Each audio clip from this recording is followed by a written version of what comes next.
2권 4과입니다. 2권 4과. 우리가 1권에서는 창조의 하나님에 대해서 우리가 배웠는데 언약의 하나님, 그다음에 이제는 구원의 하나님에 대해서 배우고 있습니다. 우리 네 번째 시간입니다. 제목은 찬양 받으실 이유.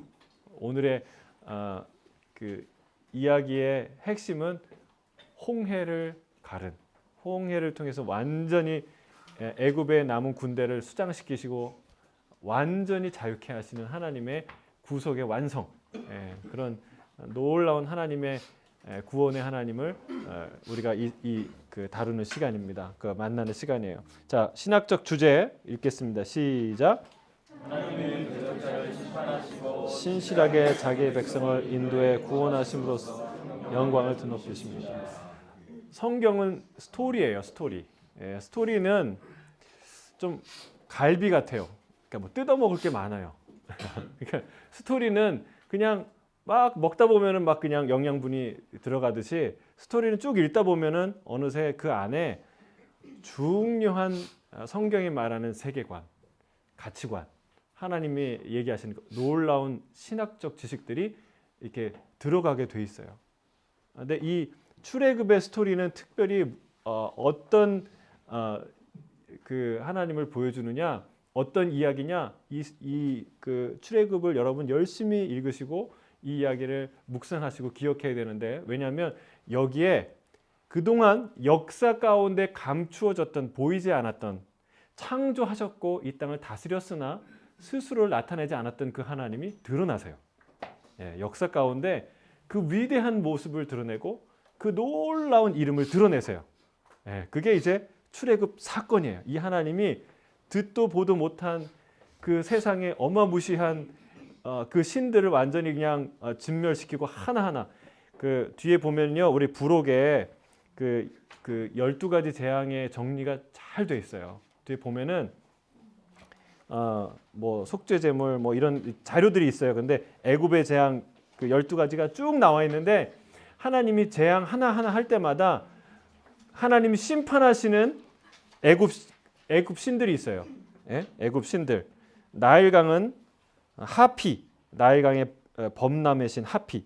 그다음에 개구리의 재앙은 개구리의 여신이 있대요. 헤게트. 뭐 땅의 이할 때는 땅의 신을 게부, 땅의 신 게부. 그다음에 파리 때는 풍뎅이로 묘사되는 부활의 신 케프리. 뭐 이런 신들을 하나님이 하나하나 깨뜨리시는 거예요. 하나님이 그러면서 이 역사 가운데 가장 위대한 신의 이름, 아무에게도 알려지지 않았던 여호와라는 이 이름, 스스로 있는 자, 그 위대한 하나님의 이름을 드러내시고 그의 장엄한 위대함을 드러내시죠. 사람들이 볼 수 있게. 그래서 우리가 이 과정을 눈여겨볼 필요가 있어요. 하나님이 어떤 하나님이고 어떤 일을 행하셨는지를 우리가 볼 수 있다는 사실입니다. 자, 우리 지훈 형제 한번 읽어주시겠습니까? 저는 음악적 재능은 별로 없지만 음악을 사랑하고 노래 부르기를 좋아합니다. 다른 사람들이 어떤 음악을 즐겨 듣는지 살펴보는 것도 좋아합니다. 음악은 인류가 기막힌 다양성을 지녔으며 자기 백성을 즐거이 부르며 기뻐하시는 창조주요 구속주이신 하나님과 닮았다는 사실을 보여줍니다. 마틴 루터가 이렇게 말할 만도 합니다. 순간 예술인 음악은 하나님의 말씀 다음으로 세상에서 가장 위대한 보물이다. 음악은 하나님의 말씀을 가르치고 놀라운 통로로 쓰일 수 있습니다. 진리로 가득 찬 노래 한 곡은 항상 지니고 다닐 수 있다는 점에서 휴대용 신학입니다. 저는 에티오피아에서 입양한 10살짜리 아들이 부르는 찬양을 듣는 것을 참 좋아합니다. 아이들의 입술에서 나오는 찬양을 들을 때마다 자기 재능을 하나님께 드린 작곡가들과 가수들에게 고마움을 느낍니다. 저는 음악적 재능이 별로 없지만 그런데 우리 지훈 형제 음악적 재능이 뛰어나신 분입니다.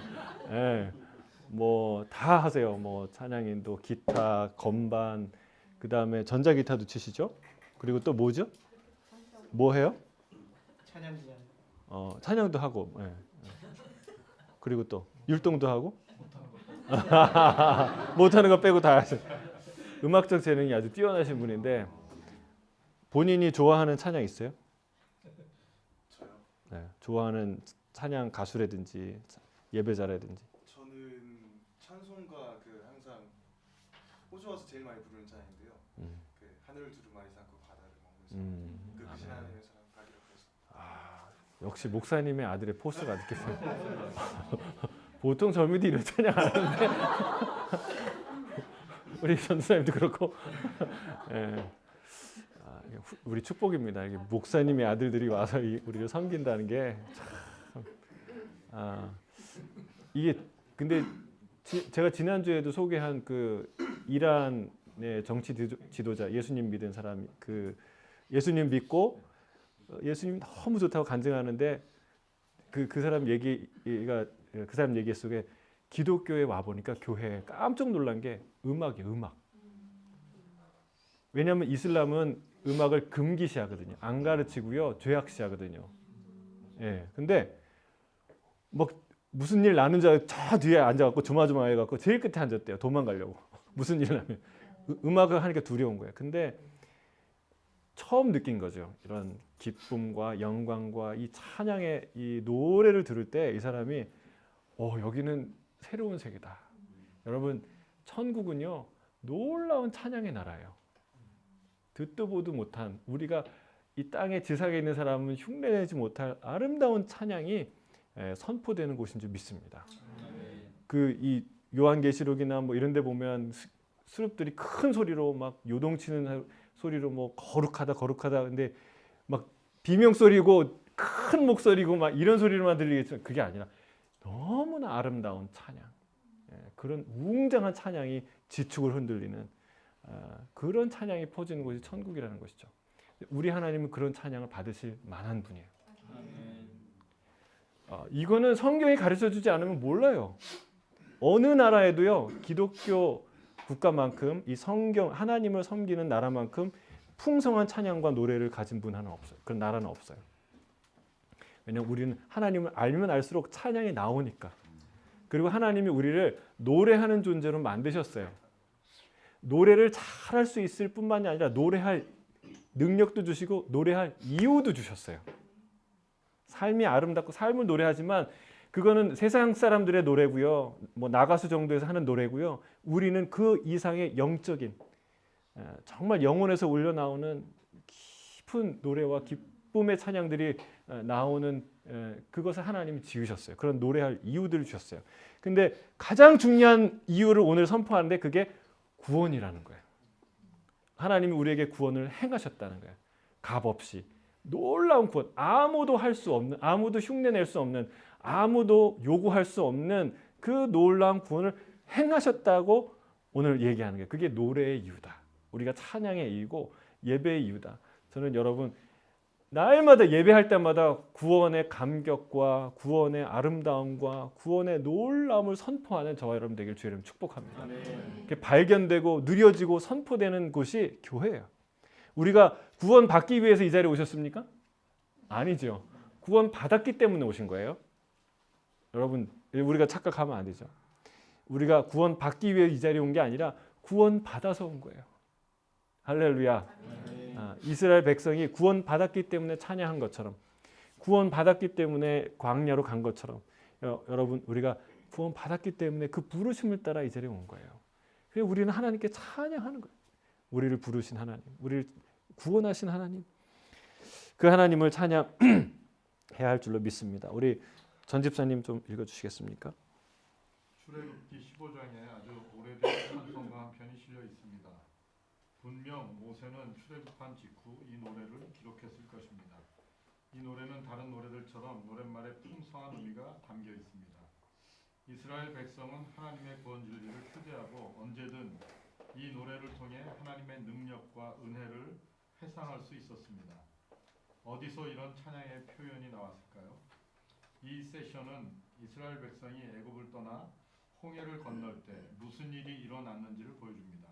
백성을 인도하고 영광을 나타내며 사랑으로 구원하시는 하나님은 모든 찬양을 받기에 합당하십니다. 아멘. 우리는 하나님의 자녀로서 하나님의 인도하심과 영광과 구원을 찬양해야 합니다. 아멘. 우리 세 가지를 오늘 보는데 인도하시는 하나님, 그리고 영광의 하나님, 영광을 나타내시는 하나님, 그리고 구원의 하나님 이 세 가지를 볼 텐데 첫 번째 인도하신 하나님은 찬양받기에 합당하십니다. 출애굽기 13장 17절에서 22절 함께 읽겠습니다. 시작. 바로가 백성을 보낸 후에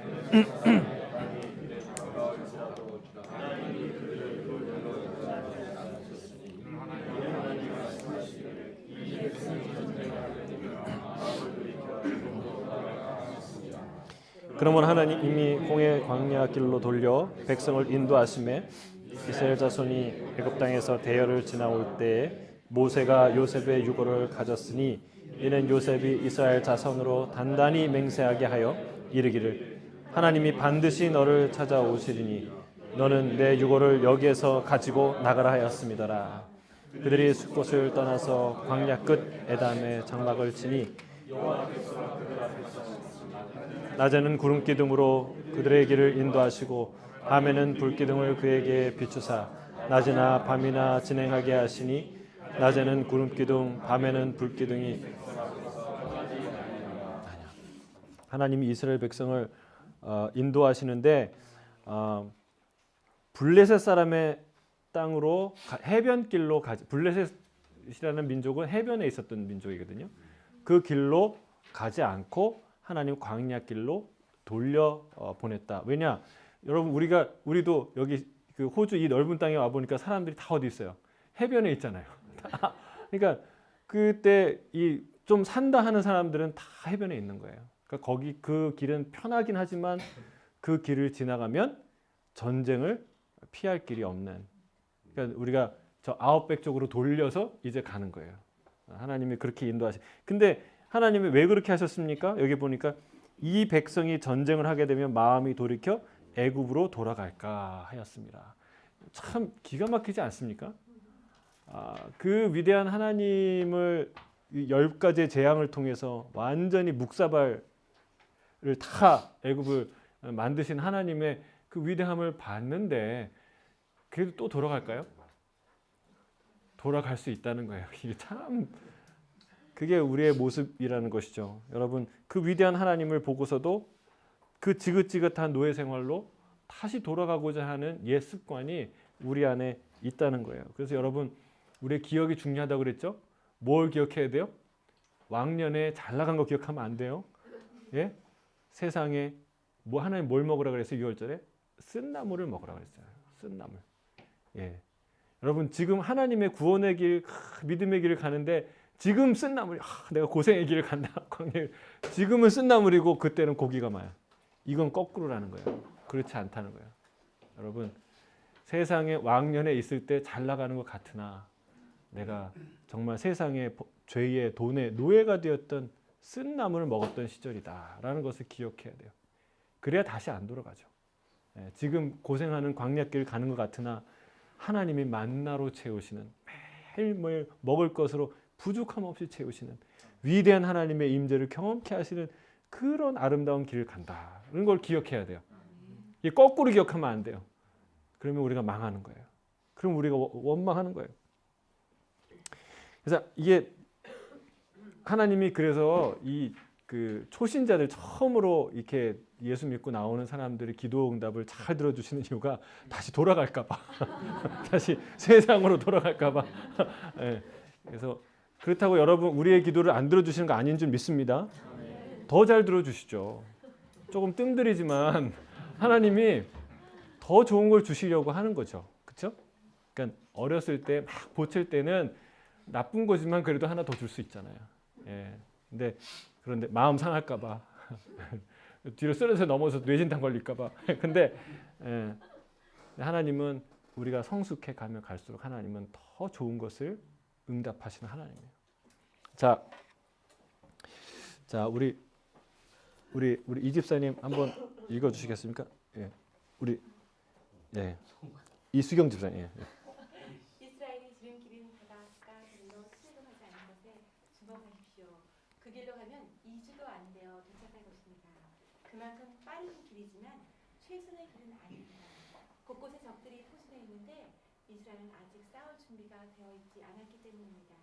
게다가 하나님이 인도하시는 건 결코 쉽지 않았습니다. 출발한 지 얼마 되지 않아 그들은 홍해와 바로 이스라엘 군대 사이에 끼어 옴짝달싹 못하게 됩니다. 하나님은 이 여정에서 이스라엘에게 여러 가지를 가르치실 계획입니다. 그들을 단순히 여기서 저기로 이동시키는 것 이상의 목적을 염두에 두고 계십니다. 여정이 힘들어지면 이스라엘은 하나님을 의심하기 시작할 것입니다.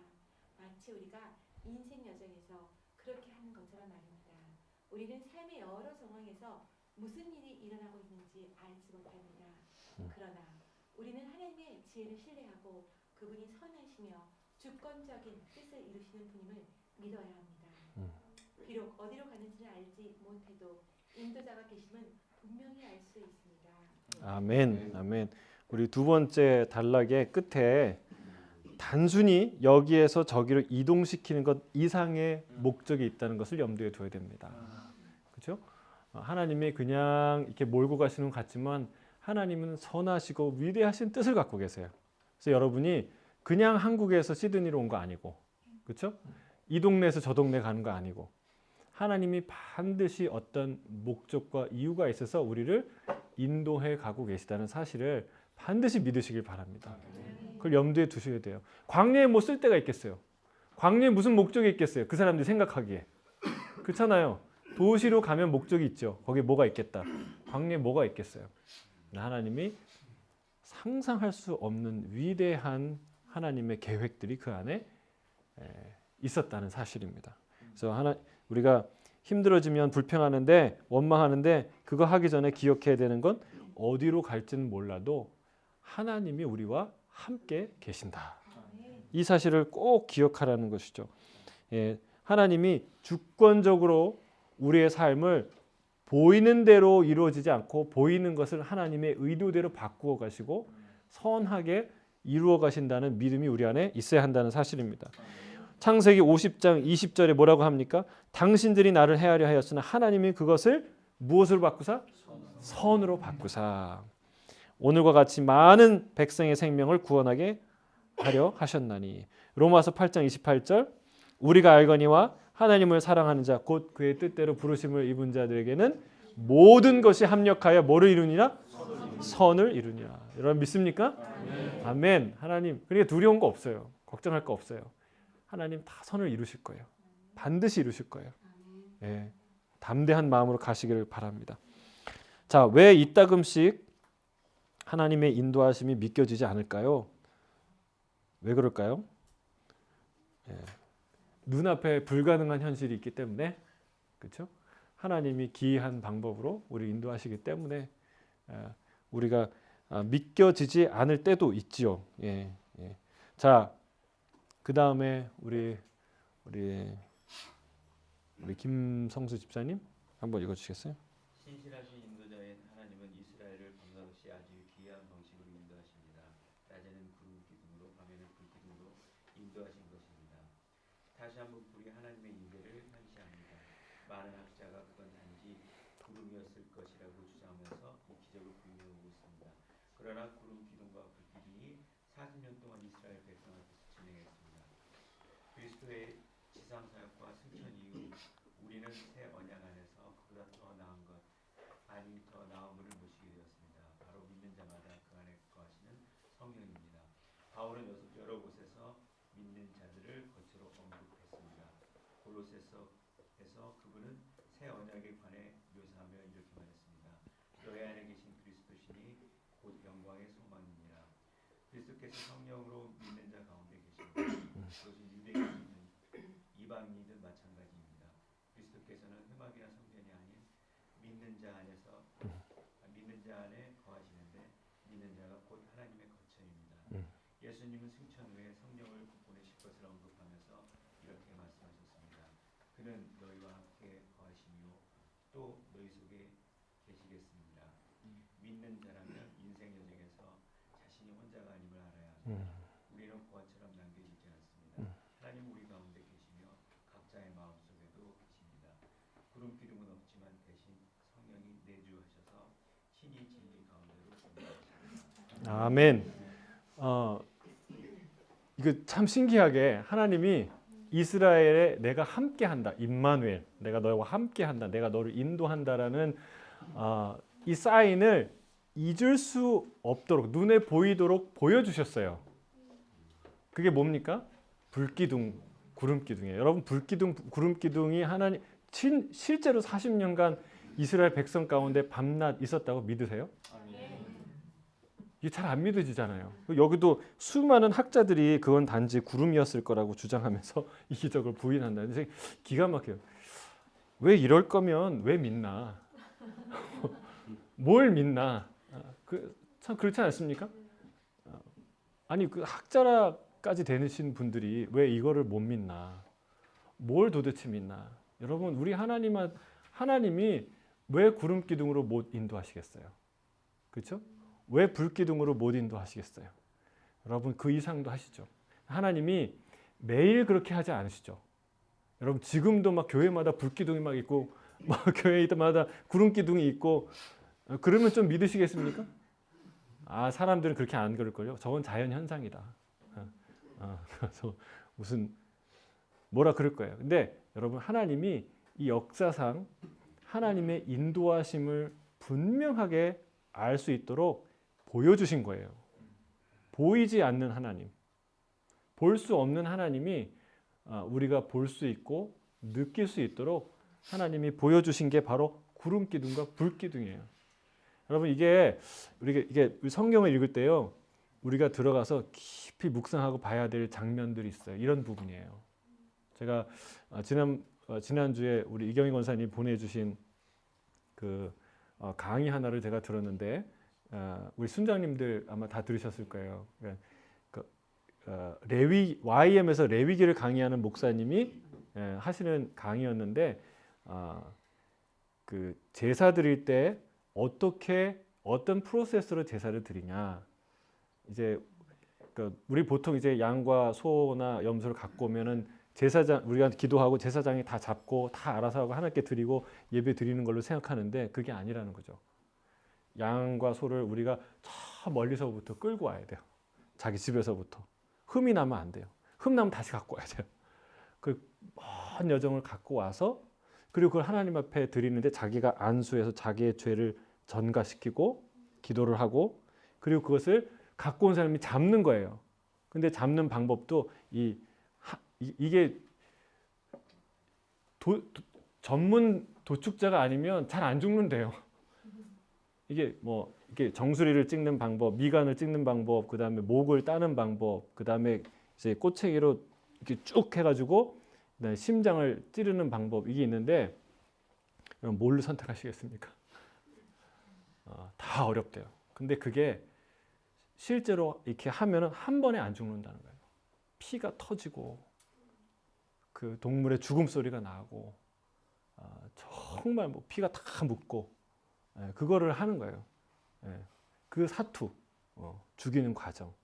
그리고 매년 이제 한 번씩은 그거를 이제 재현을 한대요. 그 수강생들과 함께. 근데 그 강의를 이제 듣는데 저는 그분이 꼭 무슨 목사님이 아니라 무슨 배우 같더라고요. 너무 생동감 있게 얘기를 해주시니까 제가 깨닫는 게 있어요. 제가 이게 그 프로세스를 알지만 그거를 직접 해보고 직접 깊이 들어가서 한 사람들의 이야기를 들으니까 너무나 그 생동감이 다른 거예요. 아 이게 제사구나, 이게 죄구나, 이게 대속이라는 거구나. 여러분 마찬가지. 불기둥, 구름기둥 그냥 그림에 불 이렇게 있고 구름 하나 있고 이런 식으로 여러분 묵상을 하면 하나도 은혜가 안 되는 거예요. 여러분이 걸어가는데 사막을 걸어가는데 거기에 구름기둥이 나를 따라오는 거예요. 나를 인도하는 거예요. 칠흑 같은 밤, 추운 사막의 밤을 지새우는데 거기에 불기둥이 내 옆에 따뜻하게 있는 거예요. 그럼 그게 우리 주님의 임재예요. 임마누엘. 예? 그걸 생각하라는 거예요. 주님이 마치 그렇게 불기둥과 구름기둥으로 우리를 이끄셨듯이 이스라엘 이끄셨듯이 이 시대에는 주님이 성령을 통해서 우리를 이끄신다는 거예요. 더 가까이, 더 친밀히, 더 세밀하게 우리를 각자의 인생에 맞게 이 하나님이 한 걸음 한 걸음 인도해 주신다는 거예요. 그래서 뭐라고 얘기합니까? 예? 우리는 아무도 외로운 존재가 아니다. 왜? 주님이 함께 하니까. 여기 중간에 보면 그리스도께서 성령으로 믿는 자 가운데 계십니다. 이거는 그리스도께서 성령을 통해 믿는 자 가운데 계신다는 거예요. 주님이 내가 사실상 끝날까지 너희와 함께 하신다. 하늘 보좌에 계신 분이 어떻게 우리와 함께 있어요? 성령, 그리스도의 영인 그 성령을 통해서 주님이 내 안에 함께 하신다는 거예요. 할렐루야. 그래서 우리가 아무도 외딴 섬이 아니에요. 여러분은 고아가 아닙니다. 여러분 고아처럼 살지 마십시오. 내가 버려진 고아처럼 나는 여기 치이고 저기 치이고 나는 내 인생은 왜 이렇게 안 되지? 나는 버려진 인생이야 라고 이 말하는 사람은 이걸 다 무시하는 거예요. 하나님이 행하신 일들을 다 여기에 대해서 무지한 거예요. 그래서 여러분 나는 고아가 아니다. 우리 옆에 있는 분에게 얘기해 주세요. 당신은 고아가 아닙니다. 하나님의 자녀입니다. 하나님의 존귀한 자녀입니다. 아멘, 아멘, 아멘. 우리 옆에요. J.D. 그리어의 글이 이렇게 있어요. 같이 한번 읽어볼까요? 시작. 우리보다 우리를 더 사랑하시는 하나님.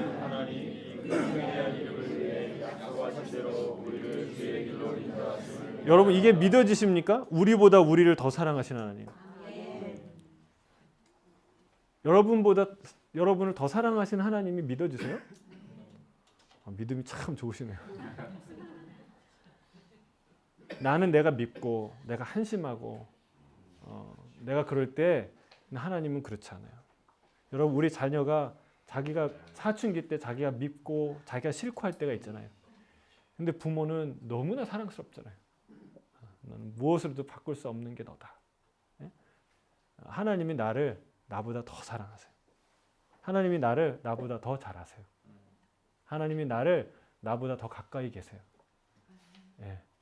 그 하나님이 우리를 인도하시는데 그 인도하심은요 그냥 기분에 따라 하지 않고 여러분 이 위대한 이름을 위해 약속하신 대로 너희는 맹세하지 말라고 그랬죠.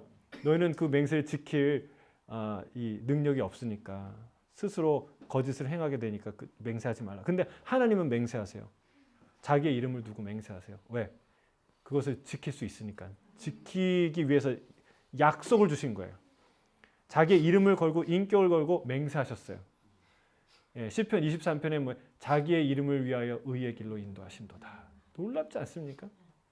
그게 무슨 말이에요? 뭐 자기 좋은 대로 한다. 이게 아니라 내 이름을 걸고 그분의 이름, 그분의 생명, 그분의 모든 인격을 걸고 내가 약속대로 너를 반드시 의로운 길로 인도한다는 그런 뜻이에요. 주님이 반드시 인도한 줄 믿습니다. 근데 뭘로 인도해요? 불기둥과 구름기둥으로. 지금 뭘로 인도해요? 우리 성령의 임재로 하나님 우리를 인도하신다는 거예요. 주님이 우리와 함께 하신 줄 믿습니다. 성령의 인도하심을 느낀 적이 언제인가요?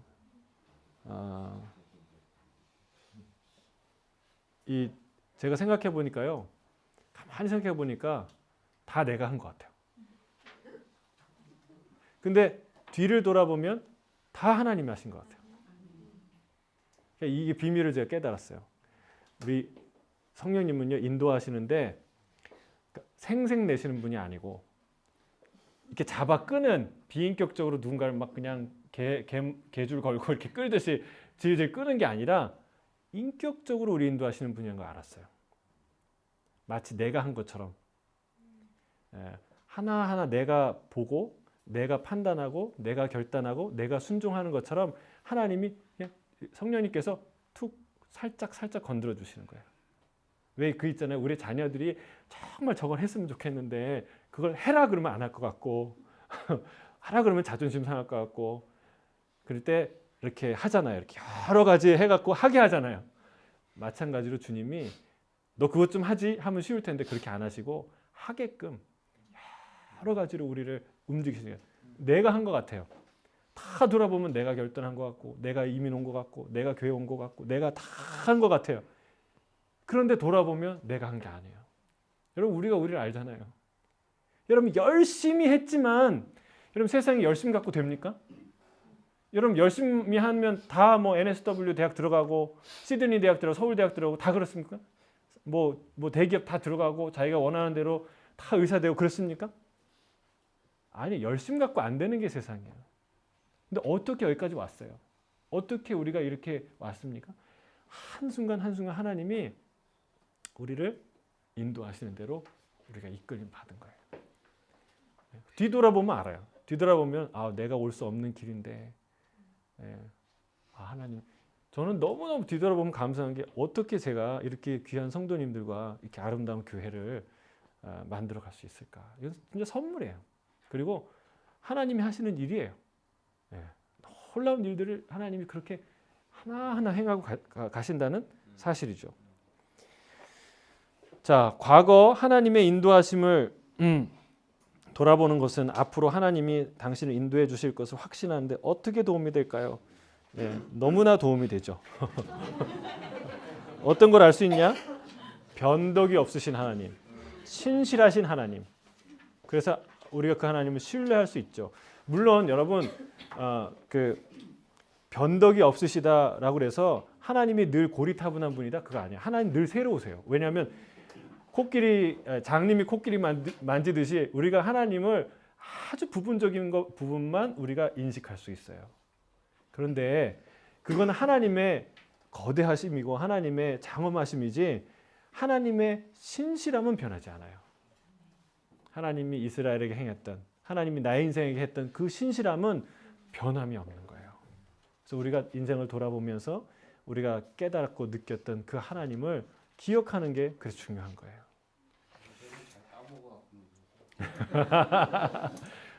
우리 건망증이 다 사라지길 주의 이름 축복합니다. 가슴에 새기고 우리 영혼에 새기게. 그래서 자꾸 깨닫게 하시는 게 성령님이시겠죠, 그렇죠? 자, 이제 두 번째, 영광의 하나님은 찬양받기에 합당하십니다. 첫 번째 인도하시는 하나님이죠. 우리를 성실하게 인도하시는 하나님, 불기둥과 구름기둥. 이제 영광의 하나님이 드러나는데요. 자, 출애굽기 14장 1절에서 14절인데 우리 일단은 4절까지 한번 읽어보겠습니다. 시작. 이스라엘 자손에게 명령하여 돌이켜 바다와 믹돌 사이에 비하이롯 앞 곧 바알스본 맞은편 바닷가에 장막을 치게 하라. 바로가 이스라엘 자손에 대하여 말하기를 그들이 장막의 그 땅에서 멀리 떠나 광야에 갇힌 바 되었다 하리라. 내가 바로의 마음을 완악하게 내가 그와 그의 온 군대로 말미암아 영광을 얻어 나를 여호와인 줄 알게 하리라 하심에 무리가 그대로 한다. 주님이 말씀하십니다. 바로가 너를 쫓아올 것인데 내가 그 바로를 완전히 정리해서 내 영광을 드러낼 것이다. 그래서 이들이 애굽 사람들이 내가 여호와인 줄 알게 할 것이다. 하나님이 선포하세요. 여러분 10번 재앙을 경험했으면 알까요, 모를까요? 만약에 여러분이 누구한테 10번 사기당했어요. 그럼 11번째 당하겠습니까? 그 사람 모르시겠어요? 하나님이 사기쳤다는 얘기가 아니라 하나님의 이 위대하심을 10번이나 경험했으면 모르겠어요? 그런데 모른다는 거예요. 우리 하나님 그런 하나님이에요. 우리 하나님은 다 아는 것 같은데 몰라요. 더 깊고 더 위대하고 더 놀라우신 그 하나님. 우리가 믿는 것 같은데 아직 못 믿는 부분도 있는 거예요. 다 내가 하나님 알고 믿는 것 같은데 그런데 아직도 못 믿어요. 참 불쌍하죠? 그리고 또 이게 하나님이 벌써 모든 걸 다 알려주진 않지만요. 아주 중요한 부분 타이밍에는 가르쳐줘요. 이 시간에는 가르쳐준 거예요.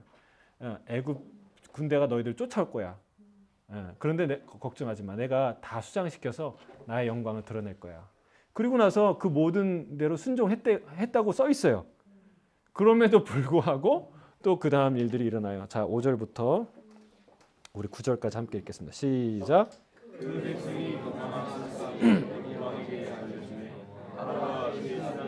이 백성에 대하여 마음이 변하여 이르되 우리가 어찌 이같이 하여 이스라엘을 섬기기 위해서 놓아보았는가 하고 바로가 곧 그 병거를 갖추고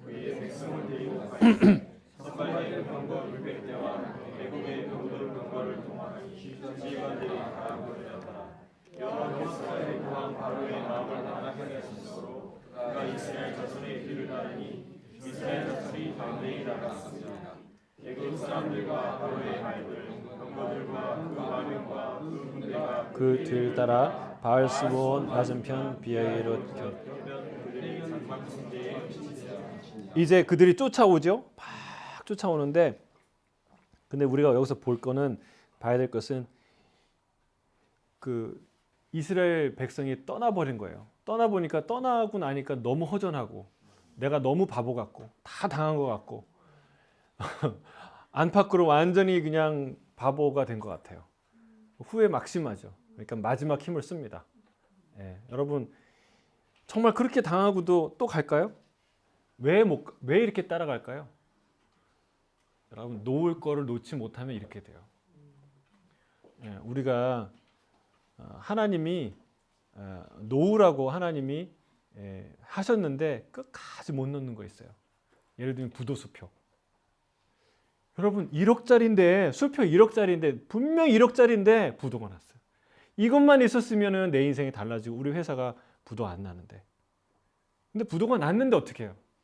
근데 그거 붙들고 끝까지 그 사람 원망하고 끝까지 저주하고 끝까지 내 인생은 왜 이러냐 원망하고 여러분 그러면은 그의 인생이 어떻게 될까요? 이 바로 애굽에 있는 바로의 인생이 되는 거예요. 여러분 하나님이 이렇게 떠나 보내면요 바로 놓으세요. 바로 그냥 해야 돼요. 그거 놓을 것을 놓지 못하면 바로처럼 완전히 망한다는 거예요. 끝장나는 거예요. 가루가 되는 거예요. 여러분 우리 인생은 우리 게 아니에요. 하나님이 터실 때는요 털려야 돼요. 왜? 하나님이 더 좋은 거 주시려고. 꼭 우리가 기억해야 돼요. 그걸 붙들고 있으면요 바로처럼 완전히 망해요. 끝까지 불신앙하면 그렇게 된다는 거죠. 여러분 오늘 주의 이름을 축복하는데 여러분이 붙들고 있는 부도수표 다 그냥 놓으시길 바랍니다.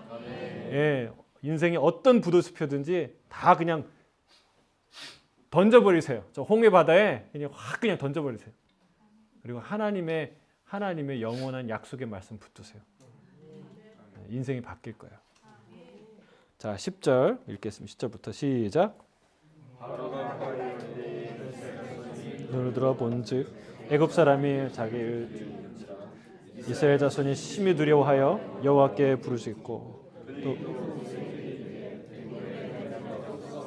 당신 이 광야에서 죽게 하느냐 어찌하여 당신이 우리를 애굽에서 이끌어내어 우리가 애굽에서 당신에게 이른 것이 우리가 애굽 사람이 섬길 것이라 하지 아니하였더냐. 모세가 이르되 너희는 두려워하지 말고 가만히 있어서 여호와께서 오늘 너희를 위하여 행하시는 구원을 보라. 너희가 오늘 본 애굽 사람을 영원히 다시 보지 아니하리라. 여호와께서 너희를 위하여 싸우시리니 너희는 가만히 있을지니라. 아멘. 아멘. 여러분 왜 이렇게 악한 불평을 할까요? 그렇게 큰 은혜를 경험하고서도 여러분 여기가 끝이라고 생각하면요 자기도 모르게 막 악한 말이 나와요. 예, 그러니까 여러분 절대 죽는 법이 없다. 하나님이 뜻한 순간이 아면 죽지 않는다. 꼭 믿으시길 바랍니다. 예, 병 걸려서 내가 여기서 끝이다 그러면 악한 말이 나와요. 내가 부도 나서 여기가 끝이다 생각하면 여기서 악한 말이 나와요. 제가 놀이동산 가갖고 우리 아이들 중에 한 명 실명을 거론할 수는 없고 이렇게 하는데 이렇게 놀이동산 이 아이들을 너무 무서워하는 거예요. 몰랐어요. 근데 같이 옆에 타는데 저도 모르는 F워드는 아닌데 저도 모르는 평소에 못 듣는 얘기가 막 나오는 거예요. 깜짝 놀랐어요. 여러분 우리가 겁먹을 때 여기가 끝인가 보다. 이거 큰일 났다. 이렇게 생각할 때요. 이런 말이 나오는 거예요. 막말이 나오는 거예요. 여러분 끝이 아니에요. 하나님이 계신데 왜 끝이에요? 갈 길이 먼데 왜 끝이에요? 여러분 끝이라고 생각하면요 막 얘기를 해요. 여기서 이 사람 저 사람 그 사람 뭐 멱살 잡고 마음 근데 그렇지 마세요. 그때 뭐 해야 돼요? Be still. 조용해라. 잠잠해라. 너희는 두려워하지 말고 가만히 있어서 여호와께서 오늘 너희를 위하여 행하시는 구원을 보라. 내가 여기에서 이 단어를 넣고 싶어요. 구원을 보라 사이에 똑똑히 똑똑히 보라. 네? 네. 근데 그 단어는 없어요. 네. 여러분 출애굽 구원의 사건은 뭔가를 열심히 하는 게 아니에요. 내가 구원의 사건에 대해서 뭔가 열심히 해야 일어나는 거 아니고 그 사건에서 내가 어떤 기능을 해야 되는 게 아니고 주님은 얘기하는데 구원의 사건에 있어서 너희가 해야 될 적극적으로 해야 될 일은 뭐냐? 가만히 있는 거예요. 지켜보는 거예요. 조용히 하는 거예요. 여러분 왜 그렇습니까? 그때는 내가 하는 게 아니라 보는 거예요. 뭐를? 하나님의 구원을, 하나님의 위대하심을, 하나님의 전능하심을, 하나님의 놀라우심을 그때는 가만히 보는 거예요. 그게 우리가 할 일이에요. 그게 할 일이에요. 아주 중요한 일이에요. 근데 그거 안 하고 자꾸 뭔가를 해요. 막 이거 하고 저거. 그래서 여러분 교회에서요 봉사는요 예배가 방해된다, 예배가 안 된다, 하나님을 주목하는데 어려운 일이 있다. 그러면 내려놓으세요. 그러면요, 그러셔야 돼요. 반드시 예배의 자리로 가서 be still. 하나님 저기 잠잠히 하나님이 행하시는 구원과 하나님의 영광을 보지 않으면 우리의 수고가 다 헛될 수가 있어요. 막 분주하게 막 그러지 말고 정말 내가 예배하는데 이거 방해한다, 과감히 내려놓으세요. 그거 안 해도 돼요. 오히려 가만히 있는 게 하나님을 찬양할 수도 있어요. 하나님께 영광 돌릴 수 있어요. 지금은 어떤 상황이에요? 이 구원의 사건에서 이스라엘 백성이 해야 될 역할은 뭐예요? 싸우는 거 아니에요. 달려가는 거 아니에요. 뭔가 하는 게 아니에요. 가만히 있는 거예요. 가만히 자는 게 아니고 가만히 눈 뜨고 지켜보는 거예요. 여러분 이게 구원의 사건인 줄 믿습니다. 왜냐하면 하나님이 행하신다는 거예요. 그래서 여러분 가만히 있으라고 그러고 가만히 이렇게 쪼그려서 그냥 아무것도 안 하고 위축되라는 얘기가 아니라 우리가 두 눈을 바짝 뜨고 정신을 차려서 누굴 봐야 된다고요? 집중해서 하나님을 보라는 거예요. 하나님은 뭔 일을 하시는지, 하나님의 일이 얼마나 위대하고 장대한 일인지 보라고 하시는 거예요. 우리 최태현 집사님 한번 읽어주시겠습니까? 하나님이 하시는 것만 아니라면 이 전략은 말도 안 된다고 할 만합니다.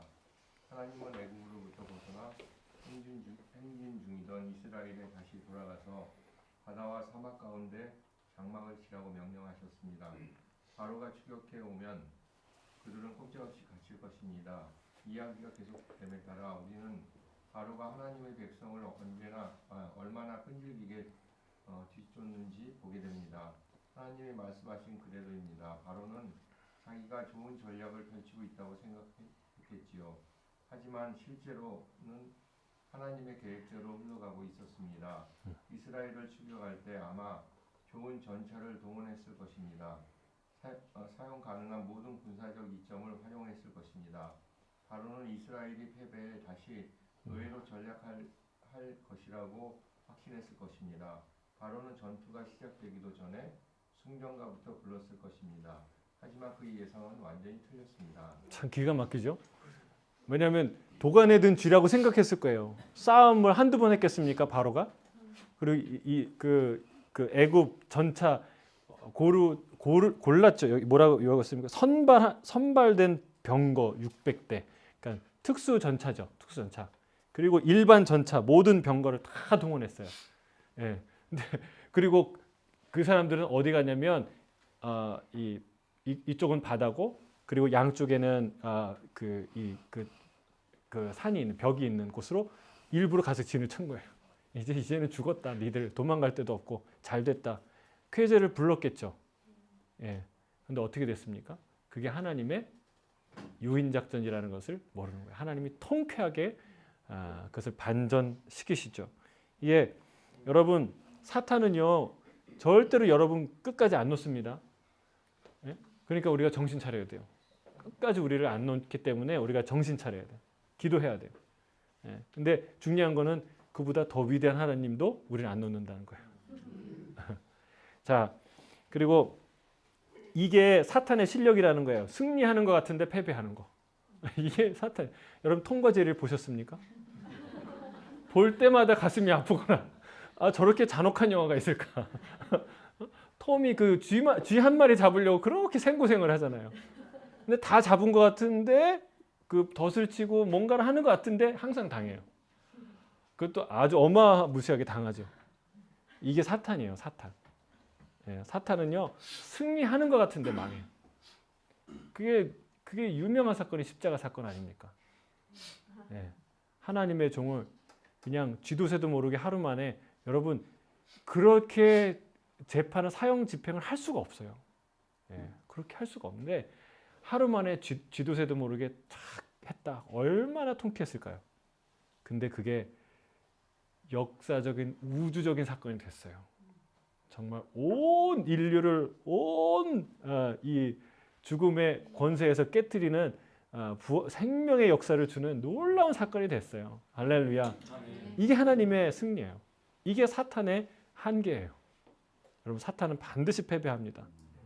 그냥 거대하게 요란한 전차 소리를 내고 막 달려오는 것 같은데 사자 울음소리를 하고 막 달려오는 것 같은데 어떻게 돼요? 홍해 안에 다 수장되는 거예요. 하나님은 그런 분이에요. 예, 톰과 제리 꼭 생각했어요. 우리가 위기에 처했을 때 저 사탄은 톰일 뿐이야. 덩치만 클 뿐이지 저건 반드시 당해. 누구한테? 하나님한테. 예? 제리하고 지저스하고 제이 똑같은. 자, 이 기이한 전술을 통해 하나님의 영광이 어떻게 나타납니까? 마치 유능한 사냥꾼이 맹수를 유인해서 한 순간에 포획하듯이 하나님이 성난 애굽 군대를 한꺼번에 수장시키죠. 예. 놀라운 하나님의 영광을 드러내십니다. 자, 우리 오동환 집사님 한번 읽어주시겠습니까? 10절에 의하면 이스라엘 백성은 애굽 사람들을 보고 두려워합니다. 놀랄 일도 아닙니다. 그들은 최정예 군사들이었습니다. 이른바 대량 살상 무기도 가지고 있었습니다. 하지만 진짜 문제가 뭔지 압니까? 이스라엘이 그들을 그곳으로 인도하신 분이 하나님이라는 사실을 잊고 있었다는 것입니다. 그들은 하나님만 경외하며 그분을 신뢰하기만 하면 되는데 말입니다. 이스라엘은 불평하기 시작합니다. 모세가 겁에 질려 불평에 대는 백성들에게 말합니다. 너희는 두려워하지 말고 가만히 서서 여호와께 오늘 너희를 위하여 행하시는 구원을 보라. 너희가 오늘 본 애굽 사람을 영원히 다시 보지 아니하리니 여호와께서 너희를 위하여 싸우시리니 너희는 가만히 있을지라. 이런 전략을 본 적이 있습니까? 가만히 서 있으라니요. 하나님이 대신 싸우신다니요.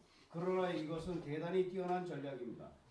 두려워하지 말라. 전쟁은 내 몫이 아니다. 가만히 서서 하나님의 구원을 보라. 하나님이 승리를 주시기 때문에 하나님만 영광을 받으실 수 있습니다.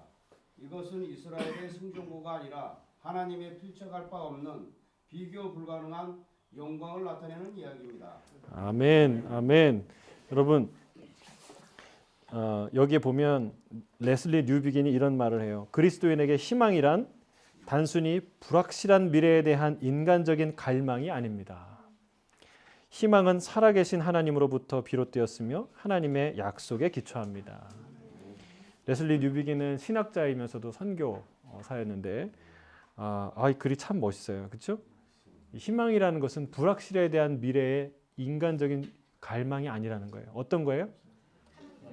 살아계신 하나님의 확고한 약속으로부터 오는 희망이라는 거예요. 할렐루야. 여러분 이거를 알아야 붙들 수 있죠.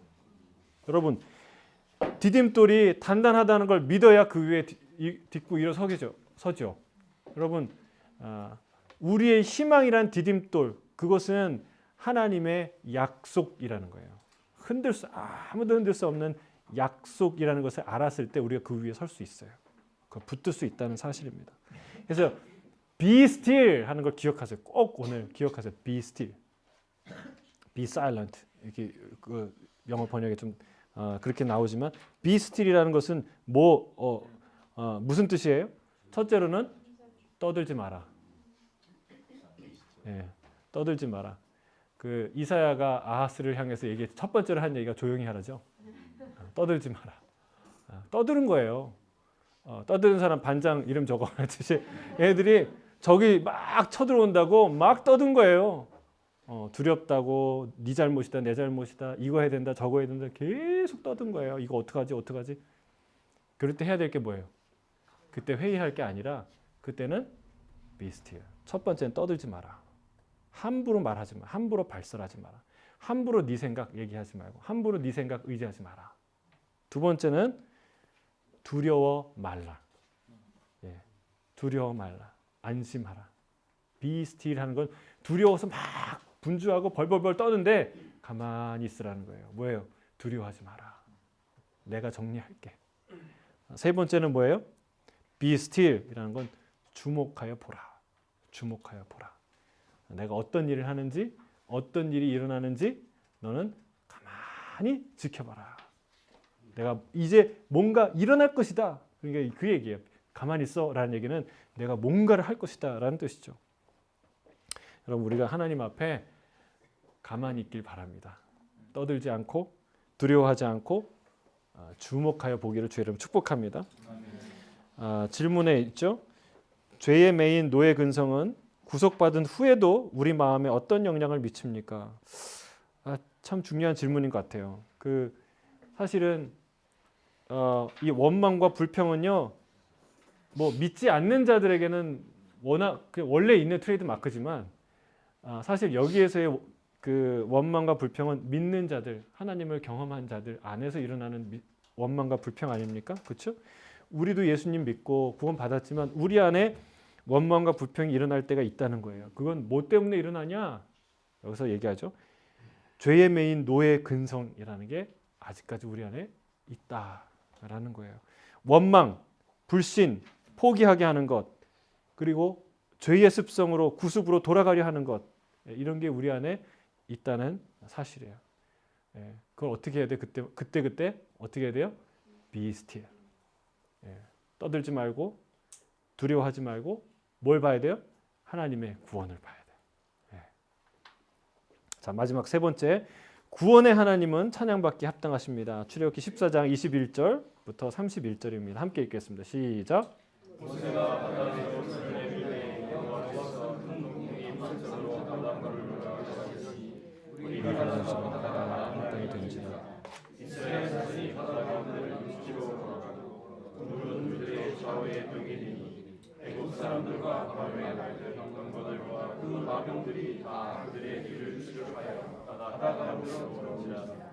새벽에 여호와께서 불과 구름 기둥 가운데서 애굽 군대를 보시고 애굽 군대를 어지럽게 하시며 그들의 병거 바퀴를 벗겨서 달리기가 어렵게 하시니 애굽 사람들이 이르되 이스라엘 앞에서 우리가 도망하자. 여호와가 그들을 위하여 싸워 애굽 사람들을 치는도다. 여호와께서 모세에게 이르시되 내 손을 바다 위에 내밀어 물이 애굽 사람들과 그들의 병거들과 곧 손을 바다 위로 내밀매 새벽이 되어 바다의 힘이 회복된지라. 애굽 사람들이 물을 거슬러 도망하나 여호와께서 애굽 사람들을 바다 가운데 엎으시니 물이 다시 흘러 병거들과 기병들을 그들의 뒤를 따라 바다에 들어간 바로의 군대를 다 덮으니 하나도 남지 아니하였더라. 그러나 이스라엘 자손은 바다 가운데를 육지로 행하였고 물이 좌우의 벽이 되었더라. 그날에 여호와께서 이같이 이스라엘의 애굽 사람의 손에서 구원하심에 이스라엘이 바닷가에서 애굽 사람들이 죽어 있는 것을 보았더라. 애굽 사람들에게 행하신 그 큰 능력을 보았으므로 여호와와 그의 종 모세를 믿었더라. 아멘. 하나님의 구원이 바다가 갈라짐으로써 분명히 드러납니다. 여러분 누가 상상이나 했겠습니까? 바다가 갈라진다고. 그런 소문도 아마 요즘 뭐 바다가 육지라면 뭐 이런 노래도 있지만 바다가 갈라져서 뭐 이런 노래도 있을 수 있겠지만 그건 이 홍수가 갈라진 이후에 나온 가사들일 거예요. 아마 그전에는 그런 가사조차 없었을 거예요. 어떻게 바다가 갈라진다고 상상이나 했겠습니까? 근데 여러분 그게 하나님이 하시는 일이라는 거예요. 상상도 못할 일을 하시는 게 하나님이라는 거예요. 그 결과 이스라엘 백성은 안전한 곳까지 걸어갈 수 있었습니다. 그들이 바다를 건너자 모세는 지팡이를 뻗어 물이 애굽 사람들과 그들의 병거위를 덮게 했습니다. 완전 소탕입니다. 동이 트자 이스라엘은 하나님의 승리를 볼 수 있었습니다. 여기 보았더라, 보았으므로, 그렇죠? 그래서 어떻게 돼요? 믿었더라. 예, 그들이 눈으로 본 거예요. 예? 하나님이 하신 일을. 물이 그 30절, 31절에 심판과 구원의 현실이 분명히 드러납니다. 시신들이 해변으로 쓸려온 모습을 상상해 보십시오.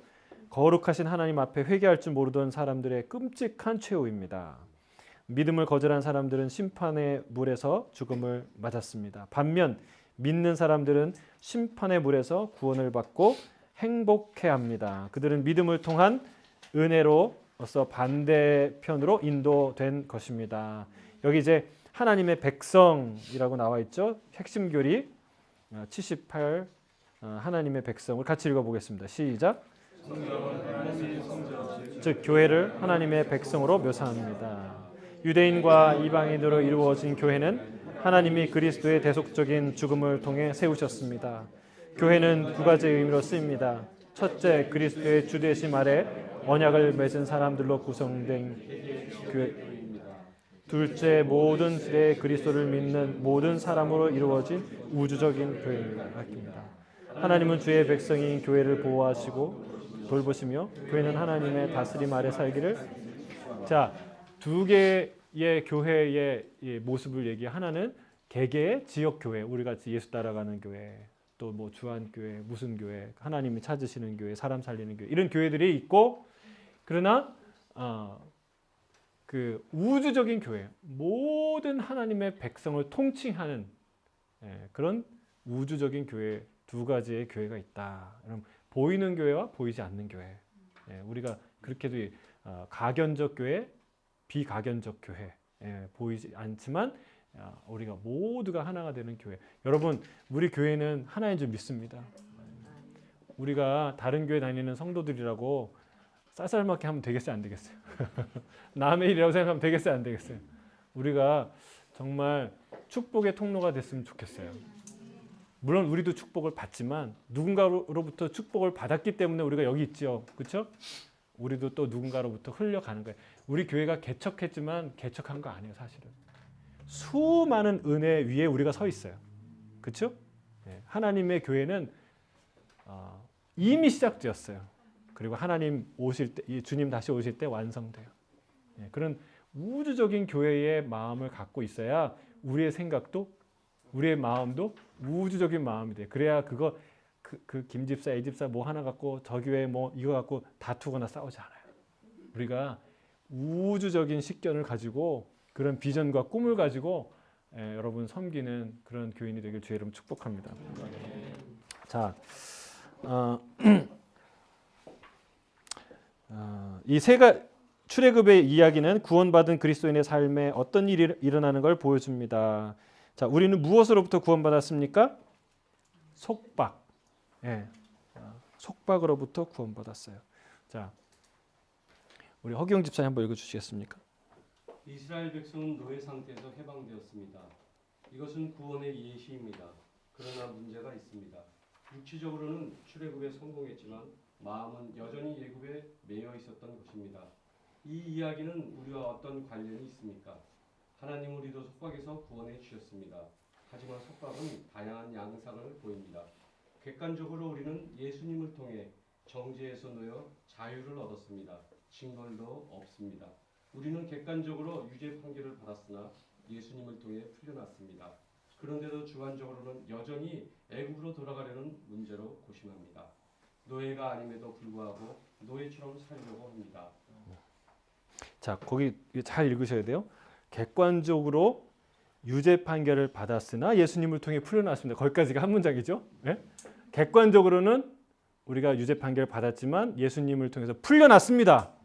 그게 우리가 객관적인 사실인데 주관적으로는 여전히 애굽으로 돌아가려는 문제로 고심합니다. 이게 우리의 모습이라는 거예요. 여러분, 그러나 분명한 선포가 있길 바랍니다. 로마서 8장 1절에 그러므로 이제 예수 그리스도 안에 있는 자에게는 결코 정죄함이 없나니.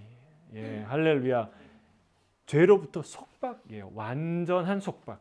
우리가 이런 성품, 죄성이 아직 육의 욕망, 본성들이 남아 있긴 하지만 그러나 우리는 완전히 자유롭게 해방된 존재인 줄 믿습니다. 속박으로부터 자유해요. 자, 우리는 어떻게 구원받았습니까? 이 교재 보니까 은혜로 건너기라고 써 있더라고요. 은혜로 건너기. 자, 우리 김정희 권사님 한번 읽어주시겠습니까? 출애굽기 14장 13절 14절에서는 모세는 이스라엘 백성이 가만히 서서 여호와께서 오늘 너희를 위하여 행하시는 구원을 보라. 여호와께서 너희를 위하여 싸우실 것이라고 말씀했습니다. 그런데 원리가 이보다 더 분명할 수는 없습니다. 구원은 우리의 행위가 아니라 예수님 안에서 우리를 위해 하나님이 행하신 것에 달려 있습니다. 예, 구원을 보라고 했습니다. 구원을 보라. 구원은 우리의 행위가 아니라 하나님이 하신 행위의 결과라는 거예요. 그 결과를 보라는 거예요. 자, 우리가 구원받을 수 있는 이유는 무엇입니까? 중보자. 예, 중보자. 여기 뒤에 보면은 앞에는 모세라는 중보자가 하나님과 이스라엘 사이에 있었어요. 그 훌륭한 중보 역할을 했어요. 그런데 이 모세보다 비교할 수 없이 훌륭한 중보자를 우리에게 주셨는데 누구예요? 예수 그리스도. 그러나 모세보다 더 훌륭한 중보자가 있으니 바로 예수 그리스도이십니다. 그분은 정죄받은 적이 단 한 번도 없으시면서도 중보자로서 우리의 모든 죄를 짊어지고 하나님의 진노를 받으셨습니다. 게다가 이 중보자는 하나님 자신입니다. 예수님은 우리가 하나님께 닿을 수 있는 유일한 길이요 중보자이십니다. 찰스 스펄전 목사님이 참 너무 아름다운 글을 쓰셨어요. 옆에 같이 읽어볼까요? 시작. 오 하나님의 아들이시여 피할 위대한 피난처는 인자 안에 있도다. 모세가 아닌 예수님 안에 종이 아닌 그 주인에게 있으며 그분은 지팡이 대신 십자가를 들어 홍해를 갈라 죄를 그 가운데 빠뜨리셨도다. 그분이 너를 떠나지 아니하리라. 홍해를 갈라서 죄를 거기다 다 빠뜨리셨다는 거예요. 그래서 우리를 자유롭게 하셨다는 거예요. 할렐루야. 예. 자, 자신의 공로를 주장하기보다 하나님의 구원에 감사하며 모든 영광과 찬양을 올려드리는 것이 왜 중요할까요? 구원은 내 노력과 의지가 아니고 하나님의 크신 능력과 위엄으로 행하신 일이라는 것을 우리가 깨달을 수 있기 때문에 그렇습니다. 그분의 자비와 성실과 이적과 능력을 찬양하는 것이 마땅한 줄로 믿습니다. 우리 결론을 같이 읽고 마무리하겠습니다. 결론 시작. 백성이 노래합니다. 이것은 선하며 옳은 일입니다. 구원받은 백성은 찬양하는 백성이 될 수밖에 없습니다. 이스라엘 백성은 전심을 다해 구원을 찬양했습니다. 그런데